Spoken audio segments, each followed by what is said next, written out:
नमस्कार दोस्तों, आप सभी का एक बार फिर से स्वागत है मेरे इस चैनल उल्टा सीधा बाय भारत में। आज हम एक सीरियस बात करेंगे।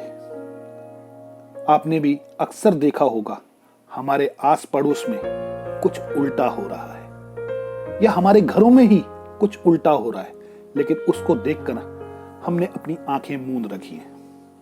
लेकिन दोस्तों, आज उसी उल्टे को हमें सीधा करना है। एक कोशिश करनी है कि वो उल्टा सीधा हो जाए। यकीन मानिए दोस्तों, अगर वो उल्टा सीधा हो गया ना, तो कई चेहरों पर मुस्कान आएगी और आपके और हमारे दिल पर जो सुकून की एक ठंडी लहर सी दौड़ेगी, वो एहसास आपके दिल को और आपके परिवार को खुशी से सरोबार कर देगा, क्योंकि वो एक मुस्कान जरूरी है। दोस्तों, आज की कहानी शुरू करने से पहले आपसे एक बार फिर रिक्वेस्ट है कि मेरे इस चैनल को प्लीज सब्सक्राइब कर दीजिए, ताकि मैं आप लोगों के लिए अच्छी से अच्छी कहानी या अपनी जिंदगी से रिलेटेड घटनाएं उल्टा सीधा के माध्यम से प्रस्तुत कर सकूं। दोस्तों, इस बात की शुरुआत होती है मेरे सुबह मॉर्निंग वॉक से। मैं अक्सर एक पार्क में मॉर्निंग वॉक के लिए जाता हूं, आज भी गया था। जब मैं वॉक कर रहा था पार्क में, तब मैंने एक बेंच पर वर्मा अंकल को देखा। वर्मा अंकल मेरे घर से 3 गली आगे ही रहते हैं। उनको देखकर मैंने सोचा, अरे वर्मा अंकल जी, इन्हें तो कोरोना हो गया था और ये कई दिन से हॉस्पिटल में एडमिट थे, क्वारंटाइन भी थे। शायद ये अब ये ठीक हो गए हैं, चलो इनसे बात की जाए। ये सोचते हुए मैं वर्मा अंकल के पास गया और वो जिस बेंच पर बैठे थे उस बेंच के दूसरे किनारे पर जाकर बैठ गया, सोशल डिस्टेंसिंग का पालन करते हुए। मैंने अंकल को नमस्ते की तो अंकल ने मेरी तरफ देखा और पहचानने की कोशिश करने लगे। मैं समझ गया। मैंने अपना मास्क थोड़ा सा नीचे किया तो वो मुझे पहचान गए और बोले, बेटा मैं ठीक हूं, तुम कैसे हो? मैंने कहा, अंकल मैं भी ठीक हूं, आप सुनाइए आपका क्या हाल चाल है, अब आप ठीक हैं? तो वर्मा अंकल बोले, हाँ बेटा मैं ठीक हूं। मैंने कहा, अंकल मैंने सुना है आपको कोरोना हो गया था। तब अंकल बोले, हाँ बेटा मैंने भी सुना है कि मुझे कोरोना हो गया था, लेकिन डॉक्टरों ने कहा कि अब आप ठीक हैं, आपकी रिपोर्ट नेगेटिव आई है, आप घर जा सकते हैं। तो मैं घर आ गया। मैंने कहा, अंकल एक बात पूछूं? तब अंकल बोले, हाँ हाँ बेटा पूछो, जरूर पूछो। मैंने कहा, अंकल जब आपको कोरोना हुआ और आपको हॉस्पिटल में 15 दिन के लिए क्वारंटाइन कर दिया गया, तब आपको कैसा महसूस हुआ?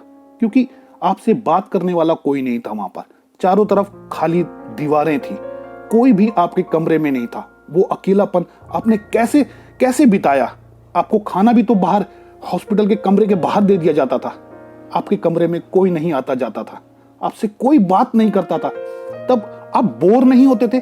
आपने वो अकेलापन कैसे काटा?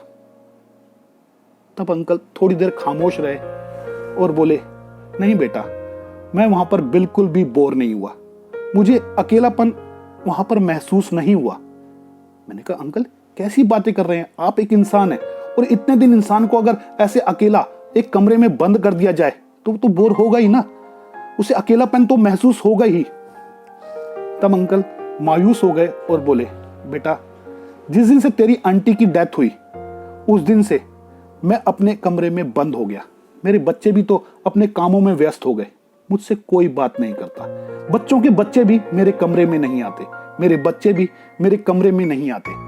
मैं खाली दीवारों से बात करता हूं, अकेला रहता हूं, खाना भी तो मुझे कमरे के दरवाजे पर रख के दे दिया जाता है। मैं तो पता नहीं कितने वर्षों से, कितने सालों से अकेला हूं, तो अब ये 15 दिन के अकेलापन मुझे क्यों बोर करेगा?